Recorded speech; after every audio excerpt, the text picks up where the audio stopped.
आप सुन रहे हैं 92.7 बिग एफएम पर once upon a time in Bollywood. 92.7 big FM पर मैं हूं सिद्धार्थ, तो मेरे साथ जानी मानी फिल्म क्रिटिक और ऑथर भावना सोमैया जी, और हम आपके लिए लेकर आए हैं एक खास शो जिसका नाम है once upon a time in Bollywood. और आज जिस फिल्मी हस्ती की बात हो रही है, गए मंगलवार को यानी कि ट्यूसडे को 24 फरवरी को उनका बर्थडे था। तो wishing Sanjay Leela Bhansali a very very belated happy birthday.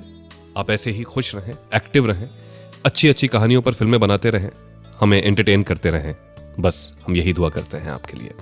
और आज हम बात कर रहे हैं एक क्राफ्ट्समैन की, एक स्टोरी टेलर की, एक विजुअलाइजर की, या यूं कहूं कि एक कंप्लीट फिल्म मेकर की, संजय लीला भंसाली।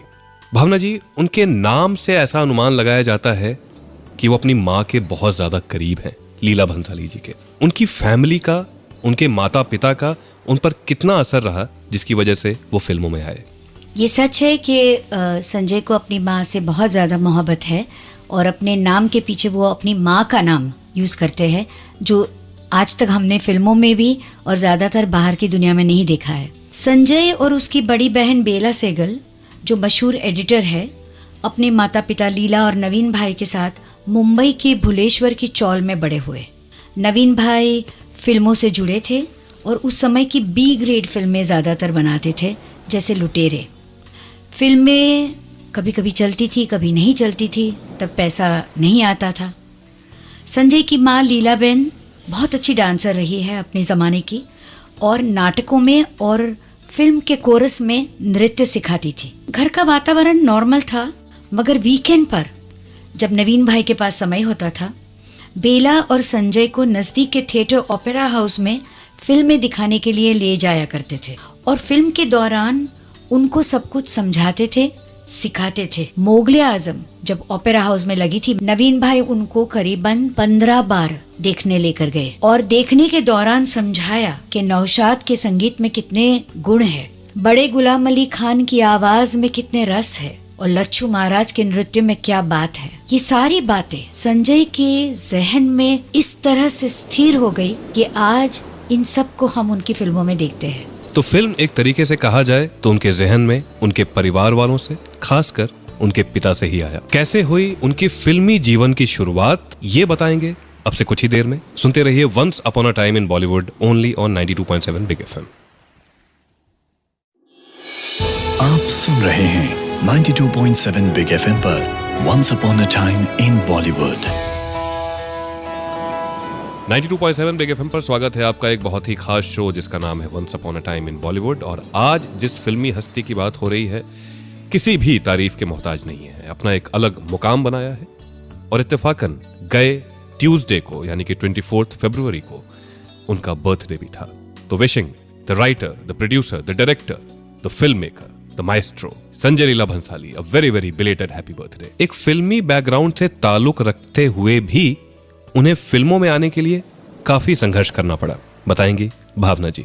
90s में वित्तु विनोद चोपड़ा एक रोमांटिक फिल्म बना रहे थे, 1942 लव स्टोरी। इस फिल्म के लिए उन्होंने संजय लीला भंसाली को ब्रेक दिया एज अ कोरियोग्राफर। और वो जितने खूबसूरत गाने हैं, एक लड़की को देखा और प्यार हुआ चुपके से, ये संजय लीला भंसाली की विजुअलाइजेशन थी। उस दौरान अनिल कपूर ने कहा था मुझे एक इंटरव्यू में कि एक नया लड़का है जो सिर्फ इस वक्त कोरियोग्राफ कर रहा है, मगर आगे चलकर वो बहुत बढ़िया फिल्म मेकर बनेगा। वो लड़का था संजय लीला भंसाली। शूटिंग के दौरान संजय की मोनिशा कोइराला के साथ बहुत अच्छी दोस्ती हो गई और उन्होंने मोनिशा कोइराला को अपनी आने वाली फिल्म की कहानी सुनाई। मनीषा फिल्म करने के लिए राज़ी हो गई और क्योंकि मनीषा फिल्म में थी, सलमान खान भी राज़ी हो गए। खामोशी द म्यूजिकल में मोनिशा कोइराला और सलमान खान के अलावा मोनिशा के पेरेंट्स के रोल के लिए संजय के फर्स्ट चॉइस थे अमिताभ और जया बच्चन। उन्होंने अमिताभ और जया बच्चन को इस रोल के लिए एक पैगाम भेजा था, मगर कुछ अनकॉन्फिडेंस की वजह से और कुछ शाइनेस की वजह से उन्होंने ठीक तरह से फॉलो अप नहीं किया और फिर नाना पाटेकर और सीमा बिस्वास को इस रोल के लिए ले लिया। इस फिल्म में मशहूर एक्ट्रेस हेलन की वापसी हुई। फिल्म खामोशी द म्यूजिकल बॉक्स ऑफिस पर ज्यादा नहीं चली, मगर इस फिल्म से पूरी यूनिट का बहुत फायदा हुआ, खास तौर पे मनीषा कोइराला, सलमान खान, कविता कृष्णमूर्ति और संजय लीला बंसाली का। फिल्म क्रिटिकली काफी अक्लेम की गई, लेकिन उसे बॉक्स ऑफिस पर सफलता नहीं मिली। अगली फिल्म जो संजय लीला भंसाली के दिमाग में चल रही थी वो बिल्कुल अलग होने वाली थी और कहीं ना कहीं उनके दिल के बहुत करीब। बताएंगे बस सबसे कुछ ही देर में। सुनते रहिए once upon a time in Bollywood only on 92.7 big FM. आप सुन रहे हैं 92.7 बिग एफएम पर once upon a time in Bollywood. 92.7 big FM पर स्वागत है आपका एक बहुत ही खास शो जिसका नाम है once upon a time in Bollywood. और आज जिस फिल्मी हस्ती की बात हो रही है, गए ट्यूसडे को यानी कि 24 फरवरी को उनका बर्थडे भी था। तो wishing the maestro Sanjay Leela Bhansali a very very belated happy birthday. अब खामोशी द म्यूजिकल के बाद लोगों को उनके क्राफ्ट का अंदाजा तो हो चुका था, लेकिन कमर्शियल सक्सेस अभी दूर था। 3 साल का इंतजार और एक बहुत ही खूबसूरत फिल्म हमारे सामने। हम दिल दे चुके सनम एक तरह से शरद चंद्र की कहानी स्वामी से प्रेरित है कि एक लड़की, एक प्रेमी और एक पति और एक दुविधा कि प्रेमी के साथ जाए या पति के साथ जाए। कहानी तो शरद बाबू की थी, मगर संजय लीला बंसाली ने उसे बसाया गुजरात में और साथ ही में पिरोया रंग और रस और नृत्य से। ढोली तारो जो उनका डांस था उसमें पूरे गुजरात की महक थी। इस फिल्म से ऐश्वर्या राय और अजय देवगन की जोड़ी बनी। हम दिल दे चुके सनम सुभाष घाई की ताल के साथ रिलीज हुई। दोनों फिल्मों में ऐश्वर्या राय थी। दोनों फिल्मों का संगीत बहुत अच्छा था, मगर फिर भी सबको हम दिल दे चुके सनम ज्यादा पसंद आई। इस दौरान मैं रमेश सिप्पी से मिली थी और उन्होंने कहा अगर संजय लीला बंसाली फिल्म का एंड भी बदल देते और सलमान खान और ऐश्वर्या राय को मिलाते क्लाइमैक्स में और पति होते हुए भी अगर अजय देवगन वापस चला जाता तो भी ऑडियंस इस फिल्म को एक्सेप्ट करती, क्योंकि सब तैयार थे इस फिल्म को अपनाने के लिए, इस फिल्म के डायरेक्टर को अपनाने के लिए, इस फिल्म के डायरेक्टर की सोच को अपनाने के लिए। और इस तरह बनी एक खूबसूरत फिल्म हम दिल दे चुके सनम। अब कमर्शियल सक्सेस भी मिल चुका था। फिर एक फिल्म जिस सब्जेक्ट को छूना काफी रिस्की हो सकता था, लेकिन रिस्क लेना संजय लीला भंसाली की आदत बन चुकी थी। बताएंगे अब से थोड़ी देर में। सुनते रहिए 92.7 बिग एफएम पर once upon a time in Bollywood. आप सुन रहे हैं 92.7 बिग एफएम पर once upon a time in Bollywood. 92.7 big FM पर मैं हूं सिद्धार्थ, तो मेरे साथ जानी मानी फिल्म क्रिटिक और ऑथर भावना सोमाया, और स्वागत है आपका एक खास शो जिसका नाम है once upon a time in Bollywood. और आज बात हो रही है कमाल के स्टोरी टेलर, कमाल के फिल्म मेकर संजय लीला भंसाली जी की। हम दिल दे चुके सनम 99 में रिलीज हुई। अब कमर्शियल सक्सेस का स्वाद भी चख लिया था संजय लीला भंसाली ने। चाहते तो उसी तरह की फिल्में बनाते रहते, लेकिन रिस्क लेना उनकी आदत बन चुकी थी। इस बार उन्होंने एक ऐसा सब्जेक्ट चुना जिस पर पहले भी दिग्गजों ने फिल्में बनाई हुई थी, फिर भी वो घबराए नहीं। भावना जी, ऑडियंस की संजय लीला बंसाली से एक्सपेक्टेशंस बढ़ रही थी और संजय लीला बंसाली की खुद से एक्सपेक्टेशंस बढ़ रही थी। वो कुछ नया करना चाहते थे, नया बनाना चाहते थे। सैकड़ों राइटर्स से मिले, उनकी कहानियां सुनी, मगर कुछ भी दिल को नहीं छुआ। फिर एक दिन घर में अकेले थे और उन्होंने अपने बुक शेल्फ से शरद चंद्र की देवदास उठाई, कुछ चैप्टर्स पढ़े और फिर पढ़ते ही गए।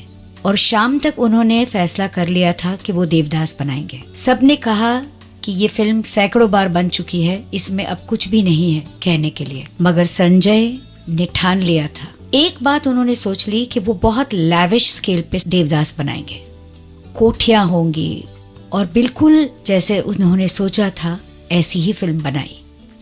उनके देवदास बने शाहरुख खान, उनकी पारो बनी ऐश्वर्या राय और उनकी चंद्रमुखी बनी माधुरी दीक्षित, जिनकी तभी शादी हुई थी।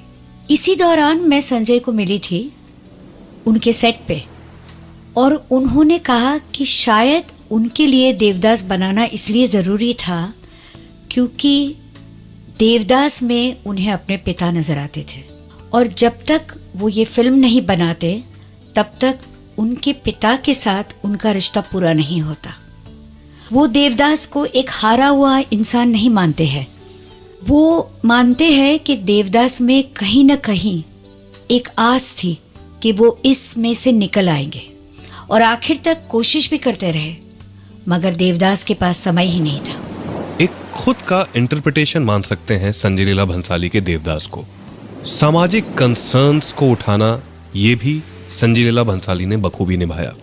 उनकी पहली फिल्म खामोशी द म्यूजिकल एक लव स्टोरी तो थी, लेकिन उसमें एक सोशल कंसर्न भी था। आगे 2 फिल्में संजय लीला भंसाली ने ऐसी ही बनाई। वो कौन सी थी बताएंगे आपसे कुछ ही देर में। सुनते रहिए once upon a time in Bollywood, only on 92.7 big FM. आप सुन रहे हैं 92.7 बिग एफएम पर once upon a time in Bollywood. 92.7 big FM पर स्वागत है आपका एक खास शो जिसका नाम है once upon a time in Bollywood. आप हैं सिद्धार्थ के साथ और मेरे साथ हैं जानी मानी फिल्म क्रिटिक और ऑथर भावना सोमैया जी।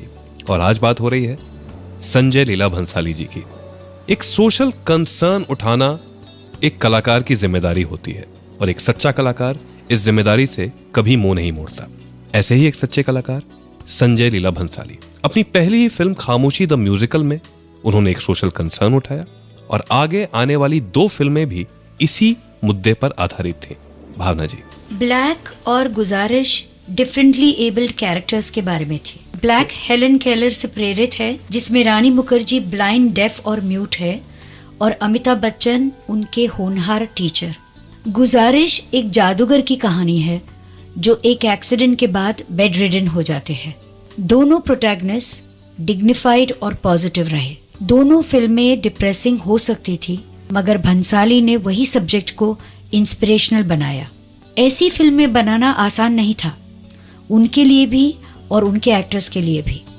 ब्लैक के लिए एक खास टीचर रखा गया जो रानी और बच्चन को साइन लैंग्वेजेस सिखाते थे। गुजारिश में ऋतिक के लिए ये बहुत ही बड़ा चैलेंज था, और उन्होंने अपने आप को इस फिल्म के लिए पूरी तरह से तैयार किया। मैं मानती हूँ कि फिल्म का क्लाइमैक्स फिल्म का सबसे बेहतरीन सीन है। Sanjay Leela Bhansali choreographer, writer, producer, director, editor तो हो ही चुके थे, मगर गुजारिश में पहली बार उनका नाम एज म्यूजिक कंपोजर आया। मतलब ये कि फिल्म मेकिंग की सारी विधाओं को छू रखा था संजय लीला भंसाली ने। साहित्य के साथ एक एक्सपेरिमेंट देवदास के साथ किया था। उनकी आने वाली 2 फिल्में इंटरनेशनल लिटरेचर से बहुत ज्यादा प्रभावित होने वाली थी। कौन सी थी वो फिल्में और कैसे सोचा संजय लीला भंसाली ने उन पर फिल्म बनाने का, ये बताएंगे अब से कुछ ही देर में। सुनते रहिए once upon a time in Bollywood, only on 92.7 big FM. आप सुन रहे हैं 92.7 बिग एफएम पर once upon a time in Bollywood. 92.7 big FM पर स्वागत है आपका एक बहुत ही खास शो जिसका नाम है once upon a time in Bollywood. और आज जिस फिल्मी हस्ती की बात हो रही है किसी भी तारीफ के मोहताज नहीं है, अपना एक अलग मुकाम बनाया है। और इत्तेफाकन गए ट्यूसडे को यानी कि 24 फरवरी को उनका बर्थडे भी था। जिस कमाल के फिल्म मेकर की बात हो रही है वो किसी भी तारीफ के मोहताज नहीं है, संजय लीला भंसाली। फिर वो सामाजिक कंसर्न के ऊपर बनी फिल्में हों, लव स्टोरीज हों, या फिर कि साहित्य का अडैप्टेशन, और न सिर्फ अपने देश के साहित्य का बल्कि विदेशी साहित्य का भी। भावना जी, इसके बारे में कुछ बताइए। संजय लीला भंसाली की सावरिया दोस्तोव्स्की की व्हाइट नाइट्स से प्रेरित है, और गोलियों की रासलीला शेक्सपियर के रोमियो जूलियट पर आधारित। भंसाली हमेशा कुछ नया करना चाहते थे, और एक तरह से उन्होंने सीना तानकर हमेशा नया किया है। सावरिया में उन्होंने 2 फिल्मी बच्चे रणबीर कपूर और सोनम कपूर को लॉन्च किया। फिल्म के म्यूजिक रिलीज पर कृष्णा राज कपूर की पत्नी आई थी, और उन्होंने रशिस देखकर कहा कि संजय लीला भंसाली की फिल्में उनको अपने पति राज कपूर की याद दिलाती है। सावरिया मिस्टिकल थी, इंट्रीगिंग थी, रोमांटिक थी, मगर फिल्म नहीं चली। गोलियों की रासलीला में नाच, गाना, गुस्सा, प्यार सब कुछ था, शायद इसलिए बॉक्स ऑफिस पर धूम मचा दी। इस फिल्म में उन्होंने एक और जोड़ी लॉन्च की, रणवीर सिंह और दीपिका पादुकोण। टेलीविजन पर सरस्वती चंद्र करने के बाद उन्होंने अपनी बहन बेला सहगल के लिए एक फिल्म प्रोड्यूस की, शिरीन फरहाद, जिसमें उन्होंने फराह खान को एज अ हीरोइन पेश किया। उसके बाद उन्होंने अपने आर्ट डायरेक्टर उमंग कुमार के लिए एक फिल्म प्रोड्यूस की, मैरी कॉम, जिसमें उन्होंने प्रियंका चोपड़ा को एज अ बॉक्सर लॉन्च किया। इस समय संजय लीला बंसाली अपनी सबसे एम्बिशियस प्रोजेक्ट बाजीराव मस्तानी को शूट कर रहे हैं जयपुर में। तो बहुत बेसब्री से इंतजार रहेगा संजय लीला भंसाली की इस फिल्म का। अगले हफ्ते एक और फिल्मी हस्ती की बात होगी, उसकी कहानी होगी।